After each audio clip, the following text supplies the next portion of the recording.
Hi friends, నేను మీ వెంకటేశ్వర రెడ్డి. మరి ఈ వీడియోలో seventh class social seventh lesson Mughal సామ్రాజ్యము. మరి ఈ మొఘల్ సామ్రాజ్యం కాన్సెప్ట్ ను బేస్ చేసుకొని ఆ మొఘల్ సామ్రాజ్య పాలకులు మొత్తం ఎంతమంది పాలకులు ఉన్నారు, వారి యొక్క డీటెయిల్స్ మొత్తం మనము పార్ట్ 1 లో క్లియర్ గా ఎక్స్ప్లెనేషన్ ఇచ్చాం ఫ్రెండ్స్. మరి ఆ పార్ట్ 1 చూసిన తర్వాత కంటిన్యూ పార్ట్ 2 చూడండి. మరి ఈ వీడియోలో ఎక్స్పెషల్లీ రిమైనింగ్ టాపిక్స్ అన్ని టెక్స్ట్ బుక్ లో ఉండేటువంటి each and every concept explanation ఇవ్వడం అయితే జరిగింది. మొఘల్ సామ్రాజ్యము పార్ట్ 2. మరి వీడియో స్టార్ట్ చేసే ముందు ఒక చిన్న విషయము, మనం SGT ని బేస్ చేసుకొని కంప్లీట్ వీడియోస్ తో పాటు ఆన్లైన్ ఎగ్జామ్స్ కండక్ట్ చేస్తున్నాము. ఒక షెడ్యూల్ ప్రకారము ఎవరికైనా బిల్లింగ్ ఉంటే నా నెంబర్ కి కాల్ ఆర్ మెసేజ్ చేయగలరు. మరి నా నెంబర్ 8341949272. కంప్లీట్ SGT ప్యాకేజ్ వచ్చేసరికి కేవలము 800 రూపీసే ఫ్రెండ్స్. ఏదైనా ఇండివిజువల్ సబ్జెక్ట్ కావాలి అనుకుంటే కేవలము 200 రూపీసే. లైక్ మ్యాథ్స్ కానీ, సైకాలజీ కానీ, తెలుగు కానీ, ఇలా ఏదైనా ఇండివిజువల్ కావాలి అనుకుంటే ఓన్లీ 200 రూపీస్ మాత్రమే. ఇంకా ఆలస్యం చేయొద్దు, ఇప్పుడే ఈ నెంబర్ కి కాల్ ఆర్ మెసేజ్ చేసి మన పేమెంట్ గ్రూప్ లో జాయిన్ కాగలరు. Complete SGT online exams. మరి వీడియో స్టార్ట్ చేద్దాం. జిజియా పన్ను అంటే ఏంటి?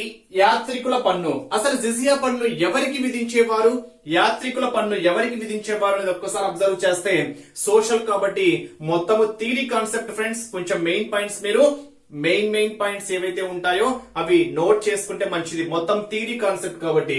మరి జిజియా పన్ను అంటేనే మనకు మెయిన్ గా గుర్తొచ్చేది ఏంటంటే, చూడండి ఇక్కడ ముస్లిం పాలకులు చెల్లించే పన్నును ఏమంటాము అంటే జిజియా పన్ను అంటాం. అంటే ఎవరు ఏంటి ఒక్కసారి అబ్జర్వ్ చేస్తే, ముస్లిమేతరులు వారి మతాచారాలను పాటించడానికి సైన్యంలో చేరకుండా మినహాయింపు పొందడానికి, అంటే ఇక్కడ వారి సైన్యంలో చేరకుండా మినహాయింపు పొందడానికి ముస్లిం పాలకులు చెల్లించేటువంటి పన్నునే మనం ఏమంటాము అంటే జిజియా పన్ను అంటారు. మరి ఈ జిజియా పన్నును ఎవరు ప్రవేశపెట్టారు మొదటగా అనేది ఒక్కసారి అబ్జర్వ్ చేస్తే, బానిస వంశ స్థాపకుడైనటువంటి కుతుబుద్దీన్ ఐబక్. అంటే ఇక్కడ ఇంకో బిట్ చెప్పుకోవచ్చు, బానిస వంశ స్థాపకుడు ఎవరు అంటే కుతుబుద్దీన్ ఐబక్. మరి బానిస వంశ స్థాపకుడైనటువంటి కుతుబుద్దీన్ ఐబక్ మొదటగా ప్రవేశపెట్టారు. అంటే ఇక్కడ దీన్ని ఇంకో విధంగా క్వశ్చన్ అడగచ్చు. ఏ విధంగా అడగచ్చు అంటే, జిజియా పన్నును మొదటిసారిగా ప్రవేశపెట్టిన వారు ఎవరు? జిజియా పన్నును మొదటగా ప్రవేశపెట్టిన వారు ఎవరు అంటే కుతుబుద్దీన్ ఐబక్. మరి యాత్రికుల పన్ను ఎవరికి విధించేవారు అంటే, ఇక్కడే మనకు తెలిసిపోతుంది, క్వశ్చన్ లోనే ఉంది. యాత్రికులు అంటే ప్రయాణం చేసేవారు కాబట్టి ప్రయాణం చేయడానికి హిందువులపై విధించే పన్నుని ఇక్కడ యాత్రికుల పన్ను అంటారు. అంటే ఏంటి కొంచెం అబ్జర్వ్ చేస్తే, ఈ పన్ను ముస్లిం చక్రవర్తులు మతపరమైన లేదా పవిత్రమైన ప్రదేశానికి ప్రయాణం చేయడానికి హిందువులపై విధించేటువంటి పన్నునే మనం ఏమంటాము అంటే ఇక్కడ యాత్రికుల పన్ను. నెక్స్ట్ కంటిన్యూషన్ లో అక్బర్ క్రీస్తు శకము 1575లో ఫతేపూర్ సిక్రీ వద్ద ఇబాదత్ ఖానా అనే ప్రార్థనా మందిరాన్ని నిర్మించారు. అంటే ఇక్కడ ఎగ్జామ్ పాయింట్ ఆఫ్ వ్యూలో ఇబాదత్ ఖానా అనే ప్రార్థనా మందిరాన్ని నిర్మించిన వారు ఎవరు అంటే అక్బర్. మరి 1582లో దీన్ ఈ ఇలాహీ అనే నూతన మతాన్ని ప్రకటించాడు. ఇక్కడ చూడండి, దీన్ ఈ ఇలాహీ అనే మతాన్ని ప్రకటించిన వారు ఎవరు అంటే అక్బర్. దీన్ ఈ ఇలాహీ అంటే అందరితో శాంతి లేదా విశ్వజనీత శాంతి అనేటువంటి అర్థాన్ని ఇక్కడ మనము చెప్పుకోవచ్చు. ఇది విభిన్న మతాల మధ్య శాంతియుత సమన్వయ సంబంధాలను తెలియచేస్తుంది. దీన్ ఈ ఇలాహీ మతంలో 18 మంది మాత్రమే చేరారు. ఇది ఆస్థాన మతంగానే మిగిలిపోయింది. మరి ఇక్కడ ఈ కాన్సెప్ట్ ను బేస్ చేసుకొని ఎగ్జామ్ పాయింట్ ఆఫ్ వ్యూలో క్వశ్చన్స్ ఏ విధంగా అడగవచ్చు అంటే, ఫతేపూర్ సిక్రీ వద్ద ఇబాదత్ ఖానా అనే ప్రార్థనా మందిరాన్ని నిర్మించిన వారు ఎవరు అంటే అక్బర్. దీన్ ఈ ఇలాహీ అనే మతాన్ని ప్రకటించిన వారు ఎవరు అంటే అక్బర్. దీన్ ఈ ఇలాహీ అనగా అందరితో శాంతి, విశ్వజనీయ శాంతి అని అక్కడ అర్థాన్ని మనం ఇక్కడ చెప్పుకోవచ్చు. నెక్స్ట్ కంటిన్యూషన్ లో ఆర్థిక జీవనము. మరి మొఘల్ సామ్రాజ్యంలో భారతీయ ఆర్థిక వ్యవస్థ సంపన్నమైనది. వాణిజ్యము వ్యవసాయం కూడా అభివృద్ధి చెందినది. వ్యవసాయం ప్రజల ముఖ్య వృత్తి. అంటే ఇక్కడ ఎగ్జామ్ పాయింట్ ఆఫ్ వ్యూలో మొఘల్ సామ్రాజ్యంలో వ్యవసాయం అనేది ప్రజల ముఖ్య వృత్తి. అంటే ఇక్కడ మొఘల్ సామ్రాజ్య ప్రజల ముఖ్య వృత్తి ఏంటి అని అడగడానికి ఆస్కారం ఉంది. మరి ముఖ్య వృత్తి ఏంటి అంటే వ్యవసాయము.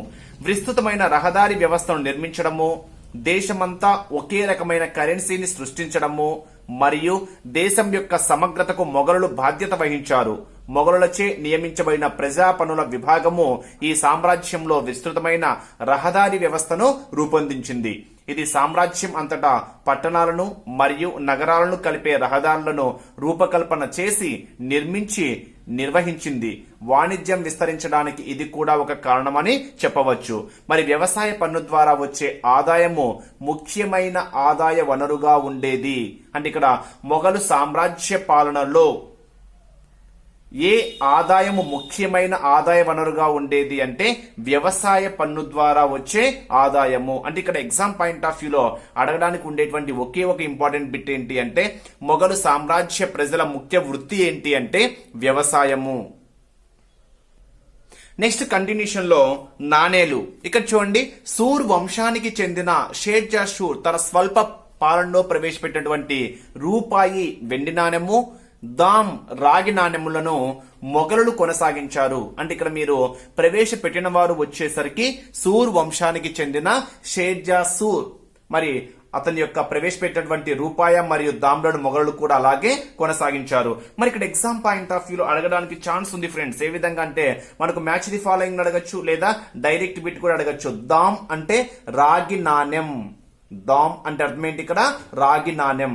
మరి అక్బర్ కాలంలో దామ్ అనే నాణ్యం అత్యంత సాధారణ నాణ్యంగా చలామణిలో ఉంది. ఇక్కడ ఇంకొక బిట్ కూడా ఎగ్జామ్ పాయింట్ ఆఫ్ వ్యూలో అడగడానికి ఛాన్స్ అయితే ఉంది. మొఘల్ పరిపాలకులలో ఎవరి కాలంలో దామ్ అనే నాణ్యం అత్యంత సాధారణ నాణ్యంగా చలామణిలో ఉంది అంటే ఆన్సర్ ఏమవుతుంది అంటే అక్బర్. ఇక్కడ రెండు బిట్స్ అయితే ఎగ్జామ్ పాయింట్ ఆఫ్ వ్యూలో అడగడానికి ఛాన్స్ ఉంది. దామ్ అనేది మీరు గుర్తుపెట్టుకోవాలి. దామ్ అంటేనే రాగి నాణ్యము. దామ్ అనేది అత్యంత సాధారణ నాణ్యముగా ఎవరి పరిపాలనా కాలంలో చలామణిలో ఉంది అంటే అక్బర్ కాలంలో. నెక్స్ట్ కంటిన్యూషన్ లో వ్యవసాయము. మరి మొఘలుల పాలనలో భారత వ్యవసాయ ఉత్పత్తి పెరిగింది. గోధుమ, వరి, బార్లీ వంటి ఆహార పంటలతో పాటుగా ఆహారేతర పంటలైనటువంటి ప్రత్తి, గంజాయి, నీలిమందు కూడా పండించారు. వ్యాపార పంటలైన మొక్కజొన్న, పొగాకు పంటలను భారతీయ రైతులు విస్తృతంగా పండించడము ప్రారంభించారు. అంటే ప్రధాన పంటలు, ఆహార పంటలు వచ్చేసరికి గోధుమ, వరి, బార్లీ. ఆహారేతర పంటలు వచ్చేసరికి ప్రత్తి, గంజాయి, నీలిమందు. అదేవిధంగా వ్యాపార పంటలైనటువంటి మొక్కజొన్న, పొగాకు వంటి పంటలను విస్తృతంగా పండించడము ప్రారంభించారు. నెక్స్ట్ జప్త్. చాలా ఇంపార్టెంట్ బిట్స్. ఇది ఎక్కువగా క్వశ్చన్ అడగడానికి ఛాన్స్ అయితే ఉంటుంది. మొఘల్ వ్యవస్థలో చెప్పుకోదైన అక్బర్ కాలం నాటి రెవెన్యూ పాలన. అంటే జప్త్ అంటేనే మనకి ఏం గుర్తు రావాలి? రెవెన్యూ పాలన. ఇది అతని ప్రఖ్యాత హిందూ మంత్రి అయిన రాజా తోడల్ మల్ పర్యవేక్షణలో బాగా అభివృద్ధి చెందినది. అంటే ఇక్కడ ఎవరి పర్యవేక్షణలో బాగా అభివృద్ధి చెందినది అంటే రాజా తోడర్ మల్ అనేటువంటి వ్యక్తి పర్యవేక్షణలో బాగా అభివృద్ధి చేయబడినది. రైతులకు అనుకూలంగా, రాజ్యానికి లాభదాయకంగా ఉండే రెవెన్యూ పద్ధతిని అభివృద్ధి చేసి అమలు చేయడానికి అక్బర్కు 2 దశాబ్దాల కాలం పట్టింది. అంటే ఇక్కడ బాగా అభివృద్ధి చేసిన వారు ఎవరు అంటే అక్బర్. మరి 1580వ సంవత్సరంలో గడిచిన 10 సంవత్సరాల ఉత్పత్తి, ధరల హెచ్చుతగ్గుల, స్థానిక రెవెన్యూ వివరాలను సేకరించాడు. వివిధ పంటలు, వాటి ధరల సగటును లెక్క కట్టి ఉత్పత్తిలో 1/3 వంతు నుండి సగం వరకు శిస్తుగా నిర్ణయించాడు. అంటే మొత్తం ఉత్పత్తిలో ఎన్నవ వంతు శిస్తుగా నిర్ణయించాడు అంటే 1/3 వంతు నుండి సగం వరకు. మరి ఈ శిస్తును దామ్లలో చెల్లించారు. ఈ విధానాన్నే జప్తు పద్ధతి అంటారు. అంటే ఇక్కడ మెయిన్ గా చెప్పుకోదగినటువంటి ఇంపార్టెంట్ బిట్ ఏంటి అంటే అక్బర్ కాలం నాటి రెవెన్యూ పాలన అంటేనే మనకు గుర్తు రావాల్సింది ఏంటి? జప్త్. నెక్స్ట్ కంటిన్యూషన్ లో మరి కళ మరియు వాస్తు శిల్పం. మొఘలుల కాలంలో వాస్తు శిల్పంలో కొత్త సాంప్రదాయం ప్రారంభమైంది. స్మారక చిహ్నాలు ఎత్తైన స్తంభాలపై నిర్మించబడ్డాయి. కట్టడాలలో పాలరాయితీని ఎక్కువగా ఉపయోగించారు. అంటే ఇక్కడ మొఘలుల కాలంలో కట్టడాల్లో ఎక్కువగా దేన్ని ఉపయోగించారు అంటే పాలరాయిని ఉపయోగించడం అయితే జరిగింది. నీరు ప్రవహించే ఫౌంటైన్లను విస్తృతంగా నిర్మించారు. పాలరాళ్లతో పాటు భవనాలను అలంకరించడానికి అపురూపమైన రంగురాలను కూడా ఉపయోగించారు. మరి పారిశ్రామిక తయారీ ఒక్కసారి అబ్జర్వ్ చేస్తే వస్త్ర పరిశ్రమ మొఘలుల కాలంలో అభివృద్ధి చెందింది. వివిధ రంగుల ఉన్ని, అద్దకం, మస్లిన్, కాలికో వస్త్రాల ఉత్పత్తి అనేది పెరిగింది. ఈ సామ్రాజ్యపు అంతర్జాతీయ వ్యాపారంలో నూలు వస్త్ర పరిశ్రమయే అగ్రస్థానంగా నిలిచింది. సిల్క్, పత్తి వస్త్రములు పెద్ద సంఖ్యలో యూరప్, ఇండోనేషియా, జపాన్ దేశాలకు ఎగుమతి చేయబడ్డాయి. ఇక్కడ చూడండి ఏ ఏ దేశాలకు ఎగుమతి చేయబడ్డాయి అంటే Europe, Indonesia, Japan. Next Fatehpur Sikri చూడండి ఒకసారి. చిత్తోర్ మరియు రణతంబోర్ మీద సైనిక విజయాల తరువాత అక్బర్ తన మత గురువు సిస్తీ గౌరవార్థం రాజధానిని ఆగ్రా నుండి సిక్రీకి మార్చాలనుకున్నాడు. ఇక్కడ చూడండి, అంటే ఇక్కడ ఆగ్రా నుండి సిక్రీకి తన రాజధాని అక్బర్ ఎందుకు మార్చాలనుకుంటున్నాడు అంటే తన మత గురువు అయినటువంటి సిస్తీ గౌరవార్థం పరంగా. మరి అందుకోసం ప్రణాళికాబద్ధమైన నగరాన్ని నిర్మించాడు. ఆ నగరానికే ఫతేబాద్ అనే పేరు పెట్టాడు. ఇక్కడ ఫతే అంటే అర్థం ఏంటి అంటే విజయము.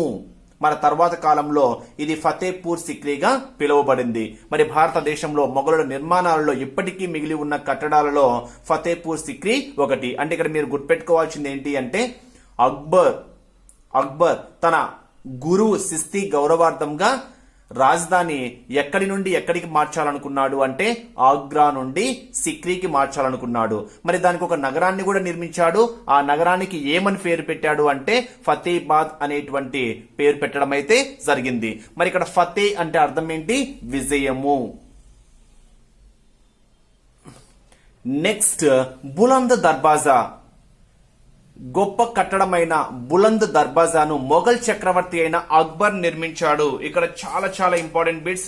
ఇక్కడ నిర్మించిన వారి పరంగా ఎక్కువగా మ్యాచ్ ది ఫాలోయింగ్ లో అడగడానికి ఛాన్స్ ఉంటుంది. అంటే కాలం 1 లో నిర్మించిన వారి పేర్లు ఇచ్చేసి ఆ కట్టడం పేరు కాలం B లో ఇచ్చి దాన్ని మ్యాచ్ చేయమని అడగడానికి ఛాన్సెస్ ఎక్కువగా ఉన్నాయి. లేదా మరి సరికాని వాక్యాలు సరైన జతను గుర్తించండి అని కూడా అడగడానికి ఛాన్స్ ఉంటుంది. లేదా డైరెక్ట్ బిట్ కూడా క్వశ్చన్ అడగడానికి ఛాన్స్ అయితే ఉంటుంది. మరి ఇక్కడ మీరు గుర్తుపెట్టుకోవాల్సింది ఏంటి? బులంద్ దర్వాజా అంటేనే మనకేం గుర్తు రావాలి? బులంద్ దర్వాజా అంటేనే మనకు గుర్తు రావాల్సినటువంటి మొఘల్ చక్రవర్తి పేరేంటి అంటే అక్బర్. మరి అక్బర్ గుజరాత్ విజయాలను జ్ఞాపకార్థకంగా బులంద్ దర్వాజాను ఎత్తైన పంపులతో నిర్మించాడు. అంటే ఇక్కడ అక్బర్ ఏ విజయాలకు జ్ఞాపకంగా బులంద్ దర్వాజాను నిర్మించడం జరిగింది అంటే గుజరాత్ విజయాలకు జ్ఞాపకార్థకంగా. ఇది ఫతేపూర్ సిక్రీలోని అత్యంత ప్రసిద్ధ ఇస్లామిక్ నిర్మాణాలలో ఒకటిగా చెప్పుకోవచ్చు. మరి ఫతేపూర్ సిక్రీలోని పంచమహల్ అనే మరొక 5 అంతస్తుల భవనం అద్భుతమైన నిర్మాణ శైలిని కలిగి ఉంది. అంటే ఇక్కడ మీరు గుర్తుపెట్టుకోవాల్సింది ఏంటి అంటే పంచమహల్ అనేటువంటి 5 అంతస్తుల భవనము ఎక్కడ ఉంది అంటే ఫతేపూర్ సిక్రీ. ఇక్కడ అడగడానికి ఎక్కువగా ఛాన్స్ ఉండేటువంటి ఇంపార్టెంట్ బిట్ ఏంటి అంటే బులంద్ దర్వాజా నిర్మించిన వారు ఎవరు అంటే ఆన్సర్ ఏమవుతుంది ఫ్రెండ్స్? ఇక్కడ అక్బర్. నెక్స్ట్ ఎర్రకోట. మరి ఎర్రకోట అంటేనే మనకు గుర్తు రావాల్సింది షాజహాన్. మొఘలు చక్రవర్తి షాజహాన్ రాజధాని అయిన షాజహానాబాద్ లో రాజ కుటుంబం నివసించే అంతఃపుర భవనంగా ఎర్రకోటను నిర్మించబడింది. అంటే ఇక్కడ ఎర్రకోటను నిర్మించిన వారు ఎవరు అంటే మనకు ఆన్సర్ ఏంటి అంటే షాజహాన్. మరి ఎర్రకోట షాజహాన్ కాలం నాటి మొఘలుల సృజనాత్మకత నిర్మాణ శైలికి తాత్కారం. ఇది ఇక్కడ చూడండి, దివాన్ ఈ ఆమ్, దివాన్ ఈ ఖాస్, మోతీ మసీద్, హయత్ బక్ష్ బాగ్ మరియు రంగ్ మహల్ వంటి ఇతర ముఖ్యమైన నిర్మాణాలను కలిగి ఉంది. అంటే ఇక్కడ మెయిన్ గా గుర్తుపెట్టుకోవాల్సినటువంటి ఇంపార్టెంట్ బిట్ ఏంటి అంటే ఎర్రకోట నిర్మించిన వారు ఎవరు అంటే షాజహాన్. నెక్స్ట్ తాజ్ మహల్. మరి తాజ్ మహల్ తెల్ల పాలరాతితో కట్టబడినటువంటి ఒక సమాధి. ఇది ఆగ్రాలో ఉంది. అంటే తాజ్ మహల్ అంటేనే మనకు ఒక సమాధి అనేది గుర్తుపెట్టుకోవాలి. అదే విధంగా తాజ్ మహల్ ఎక్కడుంది? ఆగ్రాలో ఉంది. మరి ఎవరు నిర్మించారు అంటే షాజహాన్ నిర్మించారు. మరి ఎవరి జ్ఞాపకార్థకంగా షాజహాన్ తాజ్మహల్ నిర్మించారు అంటే తన 3వ భార్య అయిన ముంతాజ్ ప్రేమకు గుర్తుగా నిర్మించారు.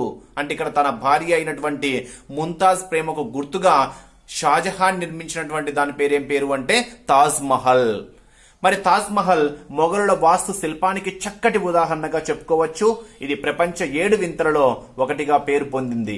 మరి తాజ్ మహల్ ప్రపంచ వారసత్వ సంపదలో ఒకటిగా కీర్తించబడమే కాకుండా మొఘలుల కళా వైభవంతో కలిగి తురాయి వంటిగా గుర్తింపు పొందినది. అంటే ఇక్కడ మెయిన్ గా మీరు గుర్తుపెట్టుకోవాల్సిన ఇంపార్టెంట్ బిట్ ఏంటి అంటే తాజ్ మహల్ అంటేనే తెల్ల పాలరాతితో కట్టబడిన సమాధి.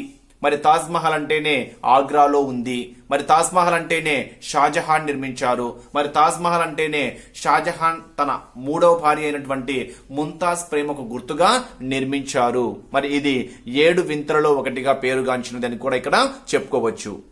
నెక్స్ట్ సంస్కృతి. మరి భారతదేశ సాంస్కృతిక వారసత్వానికి తొలి ఆధునిక భారతదేశ చరిత్రలో మొఘల్ సామ్రాజ్య పాత్ర ప్రధానమైనది. మరి ఇక్కడ కొన్ని ముఖ్యమైనటువంటి పాయింట్స్ అబ్జర్వ్ చేస్తే పర్షియన్ కళ సాహిత్యాలు భారతీయ కళతో సమ్మిళితం కావడము, మొఘలుల దుస్తులు, ఆభరణాలు, వస్త్రధారణలు అభివృద్ధి జరిగింది. మస్లిన్, సిల్క్, వెల్వెట్ మొదలగు గొప్పగా అలంకరించబడిన వస్త్రాల వినియోగం కూడా జరిగింది. మరి మొఘల్ భారతీయ కట్టడాల అభివృద్ధి మరియు ఉన్నతీకరణ, యువకులకు ఖురాన్, ఫత్వా ఈ ఆలంగిరి మొదలైన ఇస్లామిక్ చట్టాలను స్వదేశీ భాషలతో బోధించడానికి ముక్తా పాఠశాల నిర్మాణము. అంటే ఇక్కడ మెయిన్ గా మీరు గుర్తుపెట్టుకోవాల్సిన ఇంపార్టెంట్ పాయింట్స్ అయితే ఏమీ లేవు. నెక్స్ట్ సాహిత్యం. పర్షియన్ భాష అత్యున్నతమైన మరియు అధికార భాషగా చలామణి అయినది. అంటే ఇక్కడ చూడండి, మరి మొఘల్స్ పరిపాలనా కాలంలో ఏ భాష అనేది అత్యున్నతమైన మరియు అధికార భాషగా చలామణి అయినది అంటే ఆన్సర్ ఏం చెప్పుకోవచ్చు, పర్షియన్. మరి బాబర్ నామాను రచించారు. అంటే ఇక్కడ చూడండి, బాబర్ నామాను రచించిన వారు ఎవరు అంటే బాబర్. ఆ పేరులోనే ఉంది కాబట్టి ఈజీగా గుర్తుపెట్టుకోవచ్చు. నెక్స్ట్ అబుల్ ఫజర్ గొప్ప పండితుడు. అంటే అబుల్ ఫజర్ అనేవారు ఎవరు అంటే ఇక్కడ గొప్ప పండితుడుగా చెప్పుకోవచ్చు. మరి ఇతను ఐన్ ఈ అక్బర్ నామా అనే గ్రంథాన్ని రచించారు. అంటే ఇక్కడ ఎగ్జామ్ పాయింట్ ఆఫ్ వ్యూలో అడగడానికి ఛాన్స్ ఉంది ఫ్రెండ్స్. అబుల్ ఫజల్ రచించినటువంటి గ్రంథము అని అడగచ్చు. So option A Ain e Akbari, option B Akbar Nama, option C something ఏదైతే ఇచ్చేసి ఆప్షన్స్ మనకు ఆన్సర్ ఏమవుతుందంటే ఐన్ ఈ అక్బరి మరియు అక్బర్ నామా అనేటువంటి గ్రంథాలను రచించిన వారు ఎవరు అంటే అబుల్ ఫజల్. నెక్స్ట్ తుముక్ ఈ జహంగీరి అనే గ్రంథము జహంగీర్ యొక్క ఆత్మకథ. సో క్వశ్చన్ లోనే ఉంది.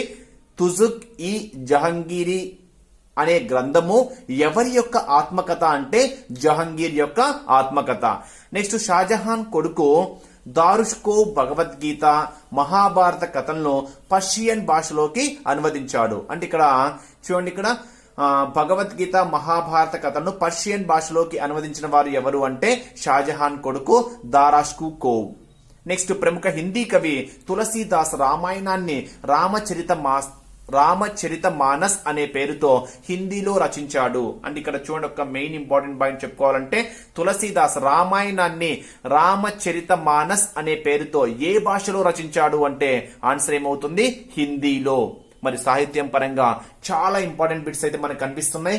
మెయిన్ గా చెప్పుకోవాల్సినటువంటి పాయింట్స్ ఏంటి అంటే బాబర్ నామాను రచించినటువంటి వారు ఎవరు అంటే బాబర్. అబుల్ ఫజర్ గొప్ప పండితుడు. అబుల్ ఫజర్ రచించినటువంటి గ్రంథాలు ఐన్ ఈ అక్బరి, అక్బర్ నామా. జహంగీర్ యొక్క ఆత్మకథ పేరు తుజుక్ ఈ జహంగీరి. సో క్వశ్చన్ ఈ విధంగా అడగచ్చు ఫ్రెండ్స్. జహంగీర్ యొక్క ఆత్మకథ అని అడిగేసి ఆత్మకథ గ్రంథం పేరేంటి ఇచ్చేసి జహంగీర్ అనేది కామన్ గా ఇచ్చేసి ముందు ఏ ఒకటి యాడ్ చేస్తూ ఉంటారు. సో గుర్తుపెట్టుకోవాల్సింది తుజుక్ ఈ జహంగీరి. నెక్స్ట్ భగవద్గీత, మహాభారత కథను పర్షియన్ భాషలోకి అనువదించిన వారు ఎవరు, షాజహాన్ కొడుకు దారాష్కోవ్. నెక్స్ట్ తులసీదాస్ రామాయణాన్ని రామచరిత మానస్ అనే పేరుతో ఏ భాషలో రచించాడు, హిందీలో రచించడం అయితే జరిగింది. నెక్స్ట్ చిత్రకళ. మొఘలుల కాలంలో మినియేచర్ అంటే సూక్ష్మ చిత్రకళగా పిలువబడే ఒక ఆధునిక కళాశైలి ప్రారంభమైంది. మరి జహంగీర్ పోషణలతో చిత్రకళ అత్యున్నత స్థాయికి చేరికింది. అంటే ఇక్కడ మొఘల్ సామ్రాజ్య పాలకులలో ఎవరి పరిపాలనా కాలంలో చిత్రకళ అత్యున్నత స్థాయికి చేరింది అంటే ఆన్సర్ మనం ఏం చెప్పుకోవచ్చు, జహంగీర్ అని చెప్పుకోవచ్చు. మరి నెమలి నీలం, భారతీయులు ఉపయోగించే ఎరుపు రంగులు మొఘల్ చిత్రాలలో కొత్తగా చేర్చబడడం అయితే జరిగాయి. నెక్స్ట్ సంగీతం. బాబర్, హుమాయూన్లు సంగీతాన్ని ప్రోత్సహించారు. మరి ఈ క్రింది వానిలో మొఘల్ సామ్రాజ్య పాలకులలో ఎవరు ఎక్కువగా సంగీతాన్ని ప్రోత్సహించారు అంటే ఆన్సర్ ఏమవుతుంది, బాబర్, హుమాయూన్లు. కానీ ఇది అక్బర్ కాలంలో ఉన్నత స్థితిని పొందింది. అంటే ఉన్నత స్థితికి పొందింది మాత్రము, బాగా ఉన్నత స్థితిలో చేరింది మాత్రము ఎవరి పరిపాలనలో అంటే అక్బర్ కాలంలో. ఔరంగజేబు అన్ని సంగీత కార్యక్రమాలను నిషేధించినారు. అంటే ఇక్కడ చూడండి, మొఘల్ సామ్రాజ్య పాలకులలో ఎవరు సంగీత కార్యక్రమాలను నిషేధించారు అంటే ఔరంగజేబు. ఎక్కువగా నిషేధన అంటేనే మనకు గుర్తొచ్చేది ఔరంగజేబు. అందుకే లాస్ట్ చివరి పాలకుడు ఔరంగజేబుతో మొఘల్ సామ్రాజ్యం అనేది పతనమైంది అని కూడా చెప్పుకోవచ్చు. మరి అక్బర్ ఆస్థానంలో 36 మంది సంగీతకారులు ఉన్నట్టు అబుల్ ఫజర్ పేర్కొన్నాడు. అక్బర్ తాను స్వయంగా నగారాని బాగా వాయించేవాడు. అంటే ఇక్కడ చూడండి, అక్బర్ ఏ వాయిద్యాన్ని బాగా వాయించేవాడు అంటే నగారాని. తాన్ సేన్ అక్బర్ నవరత్నాలలో ఒకడు. అంటే నవరత్నాలలో ఒకడుగా చెప్పుకోదైన వారు ఎవరు అంటే తాన్ సేన్ అక్బర్. మరి అతడు తన సంగీతంతో అద్భుతాలను సృష్టించేవాడు. మేఘ మల్హర్ రాగంతో వర్షాన్ని, దీపక్ రాగంతో అగ్నిని సృష్టించేవాడని ప్రతీతి. అంటే ఇక్కడ మొఘల్ సామ్రాజ్య పాలకులు అంటే ఇక్కడ వర్షాన్ని, అంటే ఇక్కడ మీరు గుర్తుపెట్టుకోవాల్సింది మేఘ మల్హర్ రాగంతో అంటేనే మనకు వర్షము, దీపక రాగము అంటేనే అగ్ని సృష్టించేవాడని ప్రతీతి. మరి ఎవరు అక్కడ అబ్జర్వ్ చేస్తే తాన్ సేవ్ అక్బర్ నవరత్నాల్లో ఒకడు, అతను సంగీతంలో అద్భుతాలను సృష్టించాడని ఇచ్చాడు. కాబట్టి తాన్ సేన్ అక్బర్ మేఘ మల్హర్ రాగంతో వర్షాన్ని, దీపక్ రాగంతో అగ్నిని సృష్టించేవాడని ప్రతీతి. మరి ప్రస్తుత హిందుస్థానీ సంగీతంలో ఈ శైలులు కనిపిస్తాయని కూడా చెప్పుకోవచ్చు. నెక్స్ట్ మొఘల్ సామ్రాజ్య పతనము. మరి మొఘల్ సామ్రాజ్య పతనము అంటేనే మనకు గుర్తు రావాల్సింది ఎవరు, ఔరంగజేబు. మొఘల్ సామ్రాజ్య పతనము షాజహాన్ తో ప్రారంభమయ్యి ఔరంగజేబుతో ముగిసింది.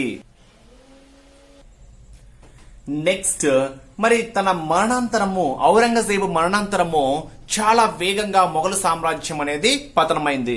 మరి మొఘల్ సామ్రాజ్యం పతనం కావడానికి గల ముఖ్యమైనటువంటి కారణాలు కొన్ని మనం అబ్జర్వ్ చేస్తే, మరి మొదటి చూడండి, ఔరంగజేబు స్వభావము, విధానాలు. అంటే ఇక్కడ తన యొక్క స్వభావము, విధానాలు అనేటివి కూడా తన యొక్క మొఘల్ సామ్రాజ్యం పతనం కావడానికి ఒక ముఖ్య కారణంగా చెప్పుకోవచ్చు. అంటే ఏ విధంగా అంటే ఔరంగజేబు యొక్క అనుమాన స్వభావము తన కుమారులకు గాని అధికారములను గాని సమర్థులుగా ఎదగడానికి అవకాశము ఇవ్వలేదు. అంటే ఎక్కువగా అనుమానించేవాడు. అతని మత మౌఢ్యం కారణంగా జాట్లు, సత్నామీలు, సిక్కులు తిరుగుబాటు చేశారు. రాజపుత్రులు మరాఠాలతో శత్రుత్వము అతని సామ్రాజ్యానికి శాపంగా మారింది. అంటే మెయిన్ గా ఔరంగజేబు స్వభావము, విధానాలు అనేటివి మొఘల్ సామ్రాజ్యం పతనం కావడానికి ఒక ముఖ్య కారణంగా చెప్పుకోవచ్చు. నెక్స్ట్ ఔరంగజేబు వారసులు అసమర్థులు కావడం వల్ల కూడా మొఘల్ సామ్రాజ్యం అనేది ఔరంగజేబు తర్వాత పతనమైంది. నెక్స్ట్ చాలా మంది అధికారులు అవినీతి పరులయ్యారు. సింహాసనం కోసం కుమారుల మధ్య జరిగిన వారసత్వ యుద్ధాలు పరిపాలన చాలా బలహీనపరిచాయని కూడా చెప్పుకోవచ్చు. షాజహాన్, ఔరంగజేబుల దక్కన్ విధానము సామ్రాజ్యాన్ని మరింత బలహీనపరిచినది. చూడండి, ఇక్కడ దక్కన్ విధానం అనేది సామ్రాజ్యాన్ని మరింత బలహీనపరిచినది. అహ్మద్ షా, నాదిర్ షాల నెక్స్ట్ అహ్మద్ షా, నాదిర్ షాల దండయాత్రలు, మన్సబ్దారుల తిరుగుబాట్లు కూడా పతనానికి కారణమయ్యాయని కూడా చెప్పుకోవచ్చు. మరి 1526లో బాబర్ చే స్థాపించబడిన మొఘల్ సామ్రాజ్యము 1707 నుండి పతనం అవడము ప్రారంభమైంది. బహదూర్ షా II మొఘల్ పాలకుల్లో చిట్ట చివరి వాడు. అంటే ఇక్కడ చూడండి, మొఘలు పాలకులలో చిట్ట చివరి వారు వచ్చేసరికి బహదూర్ షా. బట్ ఎవరి కాలం నుంచి మొఘల్ సామ్రాజ్యం పతనమైంది అంటే ఔరంగజేబుతో పతనమైందని ఇక్కడ చెప్పుకోవచ్చు. మరి సమకాలీన రాజ్యంగా మరాఠా, ఆఫ్ఘనులు, రాజపుత్రులు, మరాఠాలు, బహమనీ రాజులు మొఘలుల సమకాలీకులు. వారు మొఘలుల పాలకులను వ్యతిరేకించి వారితో పోరాడారు. మరి కాలక్రమంలో ఈ పరిపాలనను అందరూ మొఘలులతో పోరాడినప్పటికీ పూర్తిగా విజయాన్ని సాధించలేకపోయారు. కానీ మరాఠా పాలకుడైన శివాజీ మొఘలుల విస్తరణను నిరోధించి స్వతంత్ర రాజ్యాన్ని స్థాపించారు. అంటే ఇక్కడ మీరు గుర్తుపెట్టుకోవాల్సింది మరాఠా రాజ్యము అంటేనే మనకు గుర్తు రావాల్సినటువంటి పేరేంటి అంటే శివాజీ. నెక్స్ట్ శివాజీ మహారాష్ట్ర రాజ్యము క్రీస్తు శకం అంటే శివాజీ పరిపాలనా కాలం వచ్చేసరికి క్రీస్తు శకము 1674 నుండి 1680 వరకు. మరి ఉత్తర భారతదేశంలో మొఘలుల అధికారము ఉన్నత స్థితిలో ఉన్నప్పుడు దక్షిణ భారతదేశంలో మహారాష్ట్రలో మొఘలులను వ్యతిరేకించి ఎడతెగని పోరాటం చేశారు. మహారాష్ట్ర రాష్ట్ర స్థాపకుడు ఎవరు అంటే శివాజీ. అంటే ఇక్కడ ఎగ్జామ్ పాయింట్ ఆఫ్ వ్యూలో క్వశ్చన్ ఏ విధంగా అడగవచ్చు అంటే మహారాష్ట్ర రాజ్య స్థాపకుడు ఎవరు అంటే శివాజీ. మహారాష్ట్ర రాజ్య పాలకులలో శివాజీ పరిపాలనా కాలం వచ్చేసరికి క్రీస్తు శకము 1674 నుండి 1680. నెక్స్ట్ శివాని పూణే సమీపంలోని శివనేరి కోటలో జన్మించాడు. ఇక్కడ చూడండి శివాజీ పూణే సమీపంలోని శివనేని కోటలో జన్మించడం అయితే జరిగింది. మరి అతని తండ్రి ఎవరు? శివాజీ తండ్రి వచ్చేసరికి షాజీ భోస్లే. అతను బీజాపూర్ సుల్తాన్ ఆస్థానంలో ఉన్నత పదవిలో ఉండేవారు. అంటే ఇక్కడ శివాజీ తండ్రి షాజీ భోస్లే ఎవరి ఆస్థానంలో ఉన్నత పదవిలో ఉండేవారు అంటే బీజాపూర్ సుల్తాన్ ఆస్థానంలో. మరి శివాజీ తన తండ్రి పెరిగాడు. అంటే ఇక్కడ శివాజీ తల్లిదండ్రుల పేర్లేంటి అంటే తండ్రి షాజీ భోస్లే, తల్లి జజియా బాయి. అతడు సమర్థ రామదాస్ మరియు ఇతర మహారాష్ట్ర సాధువుల బోధనలచే ప్రభావితుడయ్యాడు. మరి దాదాజీ కొండదేవ్, తానాజీ మాల్సురి వద్ద యుద్ధ విద్యలను అభ్యసించాడు.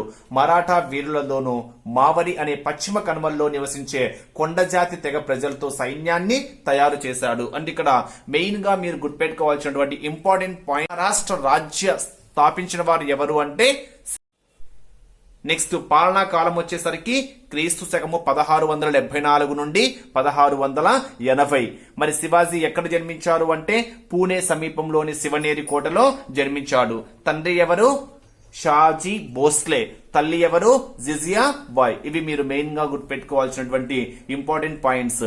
అదే విధంగా ఎవరి బోధనలచే బాగా ప్రభావితమయ్యాడు అంటే సమర్థ రామదాస్ యొక్క బోధనలకు బాగా ప్రభావితుడయ్యాడు.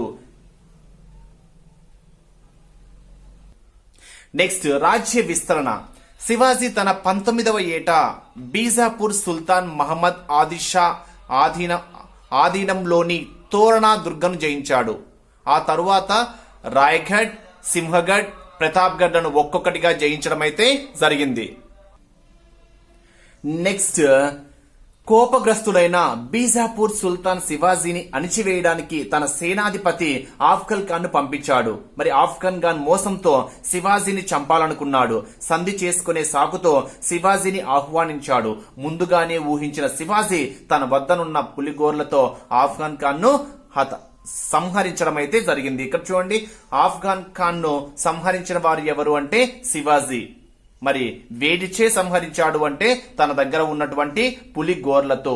మరి శివాజీ యొక్క ఈ విజయాలను గ్రహించిన ఔరంగజేబు అతని అణచడానికి తన సేనాధిపతి అయినటువంటి షబుస్తా ఖాన్ ను దక్కన్కు పంపించాడు. కానీ శివాజీ షబుస్తా ఖాన్ ను ఓడించాడు. నెక్స్ట్ శివాజీ పట్టాభిషేకం. ఇక్కడ ఇంపార్టెంట్ బిట్స్ ఉన్నాయి చూడండి. రాయ్గఢ్ లో శివాజీకి ఛత్రపతి బిరుదు ఇవ్వడం జరిగింది. అంటే ఇక్కడ ఛత్రపతి బిరుదు ఎవరికి గలదు అంటే శివాజీ. విలాసవంతమైన వేడుకల్లో మరాఠాల రాజుగా పట్టాభిషేకం చేశారు. అంటే మరాఠాల రాజుగా ఎవరికి పట్టాభిషేకం అందించడం జరిగింది అంటే శివాజీకి. మరి పట్టాభిషేకం జరిగిన వెంటనే శివాజీ జిమ్జీ, వెల్లూరు మరియు మైసూరు ప్రావిన్స్ అధిక ప్రాంతాన్ని గెలుచుకోవడం అయితే జరిగింది. మరాఠాల గొప్పతనాన్ని చూసేందుకు శివాజీ ఎక్కువ కాలం జీవించలేకపోయాడు. నెక్స్ట్ శివాజీ పరిపాలన ఏ విధంగా సాగింది అనేది ఒక్కసారి అబ్జర్వ్ చేస్తే, శివాజీ హిందూ మతస్థుడైనప్పటికీ ఇతర మతాలను కూడా గౌరవించేవాడు.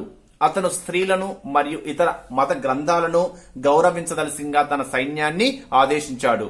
అతడు ఎక్కువ విద్యావంతుడు కాకపోయినప్పటికీ ఎంతో తెలివితేటలు, పరిపాలన సామర్థ్యాలు, యుద్ధ వ్యూహాలలో నేర్పరి.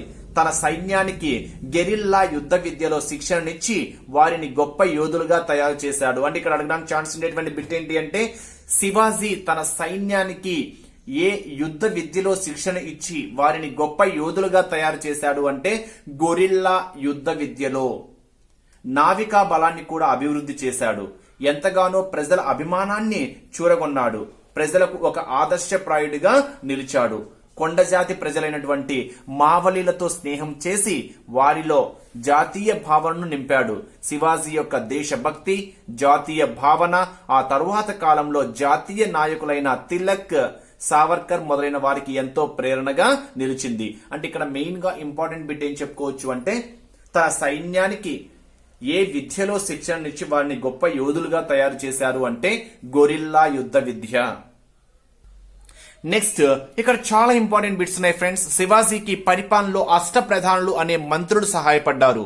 మరి ప్రధానమంత్రిని పీష్వా అని పిలిచేవారు. ఇక్కడ చూడండి, శివాజీ పరిపాలనలో ప్రధానమంత్రిని ఏమని పిలిచేవారు అంటే పీష్వా అని పిలిచేవారు. మరి శివాజీ మరణాంతరము రాజకీయ సంక్షోభం అనేది ఏర్పడింది. కానీ దానిని విజయవంతంగా పీష్వాలు పరిష్కరించగలిగారు. అప్పటి నుండి మరాఠా పరిపాలనా వ్యవహారాలను పీష్వాలే చూడసాగారు. విశ్వనాథ్ బాజీరావు I మరియు బాలాజీ బాజీరావులు మరాఠా రాజ్యాన్ని పాలించారు. అంటే ఇక్కడ మెయిన్ గా మీరు గుర్తుపెట్టుకోవాల్సినటువంటి ఇంపార్టెంట్ బిట్ ఏంటి అంటే శివాజీ పరిపాలనలో ప్రధానమంత్రిని ఏమని పిలిచేవారు అంటే పీష్వా. హాయ్ ఫ్రెండ్స్, నేను మీ వెంకటేశ్వర రెడ్డి. మరి ఈ వీడియోలో 7th class social 7th lesson Mughal సామ్రాజ్యము. మరి ఈ మొఘల్ సామ్రాజ్యాన్ని బేస్ చేసుకొని టెక్స్ట్ బుక్ చివర్లో ఇచ్చినటువంటి 6 బిట్స్, అదే విధంగా 5 బిట్స్ ఉన్నాయి. అదే విధంగా match the following text book చివర్లో ఇచ్చినటువంటి బిట్స్ కాబట్టి చాలా ఇంపార్టెంట్ బిట్స్ ఫ్రెండ్స్. మరి టెక్స్ట్ బుక్ మనం క్లియర్ గా each and every point explanation ఇవ్వడం అయితే జరిగింది. మీరు ఆ వీడియోస్ కూడా అబ్జర్వ్ చేయండి. మరి టెక్స్ట్ బుక్ చివర్లో ఇచ్చినటువంటి బిట్స్ అనేది ఒక్కసారి అబ్జర్వ్ చేద్దాం. చాలా ఇంపార్టెంట్, ఎందుకంటే టెక్స్ట్ బుక్ చివర్లో ఇచ్చినాయి కాబట్టి. మరి ఫస్ట్ బిట్, అక్బర్ ఆస్థానంలోని గొప్ప సంగీత విద్వాంసుడు ఎవరు? అక్బర్ ఆస్థానంలోని గొప్ప సంగీత విద్వాంసుడు. Option A Tansen, option B Abul Fazal, option C Raja Birbal, option D Todarmal. మరి ఇక్కడ అక్బర్ ఆస్థానంలోని గొప్ప సంగీత విద్వాంసులు ఎవరు? మరి నవరత్నాలు, అక్బర్ ఆస్థానంలో నవరత్నాలు 9 మంది ఉన్నారు అని చెప్పాను. ఆ 9 మందిలో తాన్సేన్ కూడా ఒకరు. తను ఒక గొప్ప సంగీత విద్వాంసుడు. అంటే ఇక్కడ మెయిన్ గా మీరు గుర్తుపెట్టుకోవాల్సింది అక్బర్ ఆస్థానంలోని సంగీత విద్వాంసుడు ఎవరు అంటే ఆప్షన్ ఏ తాన్సేన్. నెక్స్ట్, భిన్నమైన దాన్ని గుర్తించండి. Option A Akbar, option B Humayun, option C Sher Shah, option D Jahangir. మరి ఇక్కడ భిన్నమైనది అంటే అర్థం ఏంటి? ఇచ్చిన 4 ఆప్షన్స్ లో 3 ఒకేలా ఉంటాయి, 1 వేరుగా ఉంటుంది. మరి ఆ వేరుగా ఉన్న దానిని గుర్తించండి అంటున్నాడు. మరి ఇక్కడ ఒక్కసారి అబ్జర్వ్ చేస్తే అక్బర్, హుమాయూన్, జహాంగీర్ ముగ్గురు ఎవరు? మొఘల్ సామ్రాజ్య పాలకులు, ఆ వంశానికి చెందినవారు. మరి షేర్షా ఎవరు? షేర్షా వచ్చేసరికి సూర్ వంశానికి చెందినవారు. అంటే ఇక్కడ వేరుగా ఉన్నారు కాబట్టి ఆన్సర్ ఏమవుతుంది మనకి? షేర్షా. మీకు చాలా డీటెయిల్డ్ ఎక్స్ప్లెనేషన్ కూడా ఇవ్వడం అయితే జరిగింది. మీరు ఒక్కసారి మన వీడియోస్ అబ్జర్వ్ చేయండి. మరి వీడియోస్ లో షూర్షా గురించి ఎక్స్ప్లెనేషన్, చాలా డీటెయిల్డ్ ఎక్స్ప్లెనేషన్ ఇచ్చాము. ఒక్కసారి అబ్జర్వ్ చేస్తే ఇక్కడ మనము షేర్షా సూర్ ఒక ఆఫ్ఘాన్ నాయకుడు అని చెప్పుకోవచ్చు. తను ఏ రాజవంశానికి చెందినవారు అంటే షూర్ రాజవంశానికి చెందినవారు. మిగతా ముగ్గురు వచ్చేసరికి మొఘల్ సామ్రాజ్య రాజవంశానికి చెందినవారు. నెక్స్ట్, ఇబాదత్ ఖానా ఎక్కడ ఉంది?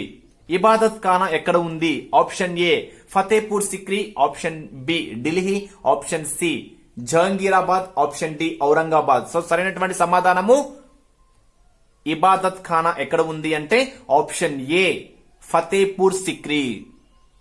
నెక్స్ట్ 4th బిట్, సరికాని జతను గుర్తించండి. ఇక్కడ 4 ఆప్షన్స్ లలో సరికాని జతను గుర్తించండి అని ఇచ్చారు. మరి option A Qutub Minar, Humayun, option B Tansen, Raag Deepak, option C Abul Fazal, Akbarnama, option D Shivaji Raigad. మరి ఇక్కడ మనకి క్వశ్చన్ ఏమడిగాడు? సరికాని జతను గుర్తించండి అని ఇచ్చాడు. మరి సరికాని జతను గుర్తించండి అని ఇక్కడ చూడండి ఒక్కసారి. అబుల్ ఫజక్ అక్బర్ పాలనా కాలంలో గొప్ప పండితుడు అని చెప్పుకున్నాము. అబుల్ ఫజల్ అక్బర్ పాలనా కాలంలో గొప్ప పండితుడు. మరి తను 2 గ్రంథాలను కూడా రచించాడు అని చెప్పాను. అయిన్ ఈ అక్బరీ, అక్బుల్ నామా అనేటువంటి గ్రంథాలను కూడా రచించాడు. అంటే ఇక్కడ మనకు సరైన మ్యాచ్ ఏంటి? అబుల్ ఫజల్ రచించినటువంటి గ్రంథం పేరేంటి అంటే అక్బర్ నామా. సో అది సరైనటువంటి జతగా మనము చెప్పుకోవచ్చు. అంటే ఆప్షన్ సి అనేది సరి అయినది. కానీ క్వశ్చన్ ఏమడిగాడు? సరి కానిది అడిగాడు. సో ఆప్షన్ సి సరి అయినది. మరి నెక్స్ట్ శివాజీ పరంగా ఒక బిట్ ఇచ్చాడు. మరి శివాజీ పరంగా ఏమడిగాడు? ఇక్కడ రాయగఢ్ అని ఇచ్చాడు. మరి శివాజీకి రాయగఢ్ కి సంబంధం ఏంటి? మనం ఒక కాన్సెప్ట్ చెప్పుకున్నాం. మీరు టెక్స్ట్ బుక్ లో క్లియర్ గా మీరు వీడియో అబ్జర్వ్ చేసింటే శివాజీ పరంగా ఒక కాన్సెప్ట్ చెప్పాను. ఏం చెప్పాను? తనకు ఛత్రపతి అనేటువంటి ఒక బిరుదు వచ్చింది అని చెప్పాను. మరి ఆ బిరుదును ఎక్కడ ఇచ్చారు? రాయగఢ్ లో శివాజీకి ఛత్రపతి అనేటువంటి బిరుదు ఇవ్వడం జరిగింది అని క్లియర్ గా ఎక్స్ప్లెయిన్ చేశాను అక్కడ. అంటే ఇక్కడ శివాజీ అంటేనే రాయగఢ్ అనేది కూడా సరైనటువంటి సమాధానంగా మనం ఇక్కడ చెప్పుకోవచ్చు. నెక్స్ట్ తాన్సేన్. తాన్సేన్ ఎవరు? తాన్సేన్ అనేవారు అక్బర్ నవరత్నాలలో ఒకరు. అక్బర్ నవరత్నాలలో ఒకరు. అదే విధంగా తాన్సేన్ అక్బర్ ఆస్థానంలో గొప్ప సంగీత విద్వాంసుని కూడా మనము చెప్పుకోవచ్చు. అంటే ఇక్కడ రాగ్ దీపక్ అనే పేరు కూడా ఎవరికి కలదు అంటే తాన్సేన్. సో ఇది కూడా మనం సరైనటువంటి ఆప్షన్ గా చెప్పుకోవచ్చు. మరి ఇక్కడ సరికాని జత ఏమవుతుంది? ఇంకా కుతుబ్ మినార్, హుమాయూన్ అనేది మనకి ఇక్కడ సరికాని జతగా చెప్పుకోవచ్చు. అంటే 4th క్వశ్చన్ కి ఆప్షన్ ఏ అనేది కరెక్ట్ ఆన్సర్.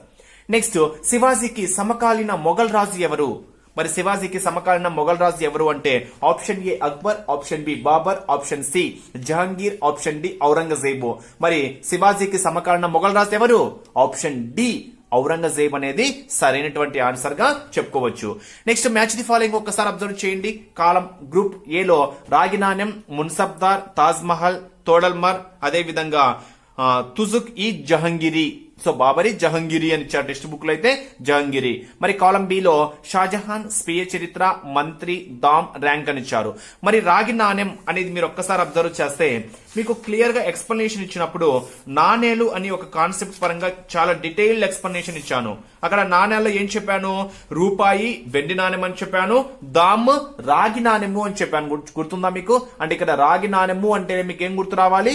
దామ్ గుర్తు రావాలి. ఇక్కడ ఇంకో పాయింట్ కూడా చెప్పాను. అక్కడ దామ్ అనేటువంటి నాణ్యము ఎవరి కాలంలో సాధారణ నాణ్యంగా చలామణిలో ఉంది అని చెప్పాను? అక్బర్ కాలంలో అని కూడా చెప్పాను. అంటే ఇక్కడ రాగి నాణ్యము బాగా చలామణిలో ఉన్నది అక్బర్ కాలంలో. మరి రాగి నాణ్యము అంటే దామ్. సో ఆప్షన్ 1 కి కాలం 1 లో ఉన్న రాగి నాణ్యానికి గ్రూప్ బి ఏంటి సరైన జత? దామ్. నెక్స్ట్ మున్సబ్దార్. మున్సబ్దార్ వ్యవస్థ అని ఒకటి క్లియర్ గా మీకు ఎక్స్ప్లెనేషన్ లో ఇచ్చాను. అంటే మున్సబ్దార్ వ్యవస్థను ప్రవేశపెట్టింది ఎవరు? అక్బర్ అని చెప్పాను. మరి మున్సబ్దార్ అనే పదము ఎక్కడి నుంచి వచ్చింది అని చెప్పాను? మున్సబ్ కలిగిన వ్యక్తి నుంచి వచ్చింది అని చెప్పాను. మరి మున్సబ్ అంటే అర్థం ఏంటి అని చెప్పాను? హోదా లేదా ర్యాంక్ అని చెప్పాను. సో మీకు గుర్తుంటే సో ఇక్కడ ఏం చెప్పొచ్చు? మున్సబ్దార్ అంటే మనకు ఆన్సర్ ఏమవుతుంది? ర్యాంక్. నెక్స్ట్ తాజ్ మహల్. మరి తాజ్ మహల్ గురించి మీకు డీటెయిల్ ఎక్స్ప్లెనేషన్ ఇచ్చేటప్పుడు తాజ్ మహల్ ఎక్కడ ఉంది అని చెప్పాను? ఆగ్రాలో ఉంది. మరి తాజ్ మహల్ అనేది ఎవరు నిర్మించారు? షాజహాన్ నిర్మించారు. తాజ్ మహల్ ని షాజహాన్ ఎవరి కోసం నిర్మించారు? తన భార్య అయినటువంటి ముంతాజ్ ప్రేమకు గుర్తుగా నిర్మించారు అని క్లియర్ గా చెప్పాను. అంటే ఇక్కడ తాజ్ మహల్ అంటేనే మనకు ఆప్షన్ ఏ షాజహాన్ అనేది గుర్తు రావాలి. ఎర్రకోట నిర్మించింది కూడా ఎవరు అంటే షాజహానే. నెక్స్ట్ తోడల్మర్. మరి తోడల్మర్ ఎవరు? మంత్రి. నెక్స్ట్ తుజుక్ ఈ జహంగిరి అనేటువంటి గ్రంథము ఎవరి ఆత్మకథ? ఎవరి స్వీయ చరిత్ర అంటే జహంగిరి యొక్క స్వీయ చరిత్ర. కాబట్టి తుజుక్ ఈ బాబరి అంటే జహంగిరి అనేది ఒక స్వీయ చరిత్ర అని మనం ఇక్కడ చెప్పుకోవచ్చు. అంటే కరెక్ట్ ఆప్షన్స్ ఒకసారి మ్యాచ్ చేస్తున్నా. రాగి నాణెము అంటే దామ్, మున్సబ్దారి అంటే ర్యాంక్, తాజ్ మహల్ షాజహాన్, తోడల్మర్ మంత్రి, తుజుక్ ఈ జహంగిరి స్వీయ చరిత్ర.